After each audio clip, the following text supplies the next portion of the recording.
Hi guys, it's Kim here today, and today I have another Halloween bento for you. So I'm especially proud of this one because I decided not to use artificial dyes for the little pumpkin, which is the rice ball. I actually used a juicer to juice carrot juice and dyed that orange. So I hope that you try that out, try using carrot juice. Artificial dye obviously isn't the end of the world, but if you just get a little bit healthier, get that like mini vegetable in there, that's good too. You can also think about buying carrot juice just from the grocery store that you can add if you don't have a juicer. Everything else in this bento is really cute, really easy, and very straightforward. So let's get into it. So start with cooking about a cup of sticky rice at the least, and then juicing a carrot in your juicer to get that orange carrot juice.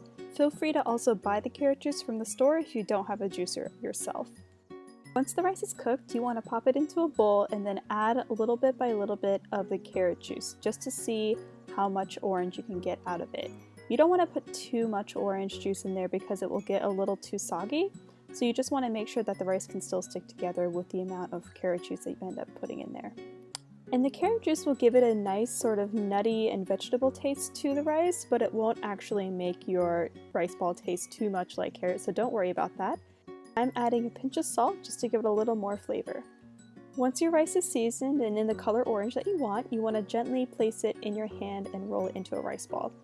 As always, whenever you're making a rice ball, make sure that your hands have been slightly moistened with water just so that the rice doesn't stick to your hands too much. So for a little bit more vegetable and also to make it look like it's in a little pumpkin patch, I'm adding a little kale to the bottom of my bento and then gently placing the orange rice ball on top. So for the stem of the pumpkin, I'm just taking a little stalk of kale and then cutting it diagonally like so I can gently insert it in there. You can also use another vegetable stem if you want, whatever you prefer. So I'm topping off the little pumpkin with a little stem. So for the cheese ghost, I'm going to be laying it over the blackberries just to give it a more spooky feel. So I'm measuring my white mozzarella cheese to make sure that the ghost will be the height that I want in comparison to the blackberries. So I'm cutting with my knife gently through the mozzarella cheese and making a curved shape like that, flipping it over because it's a little easier for me, and then meeting the other side with the same curve. Once I have the outline of the ghost to what I want, I'm going to be going in and cutting a little zigzag pattern at the bottom of the ghost. I like doing this because it makes the ghost look like a little cartoon character. Then I'm going to go back in with a knife and just clean up the edges and make sure that it looks as smooth as possible.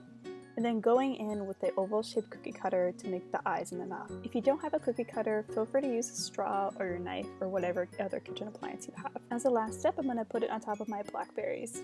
To make the leaf carrots, you want to slice up a carrot so it's circular like that, and then take another circular cookie cutter to cut through and make it into a leaf shape like that. Once you have your leaf outline, you want to go in there with a knife and cut a first vertical line through the leaf. That's going to be the main line that you'll be working from. Use your knife to cut a V shape through the middle, just like that. That will make it easier for you to pull out the piece that you're removing. Then go in there and make the other little cuts into the leaf. Don't worry about making all those little lines perfectly symmetrical. So I'll show you the shot right here so you can see what the grooves look like in the actual leaf. Repeat this on the other side of the carrot leaf and do it on as many carrots as you want. Then you want to take a toothpick and gently scrape at the inside of the leaf just to make it more defined and more crisp looking. Once you have the leaves the way you like them, go ahead and dunk them in hot water just to make it soft and easier to chew through.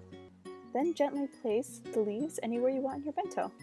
I put mine on top of pasta with corn and mushrooms just to give it a little more of a fall feel.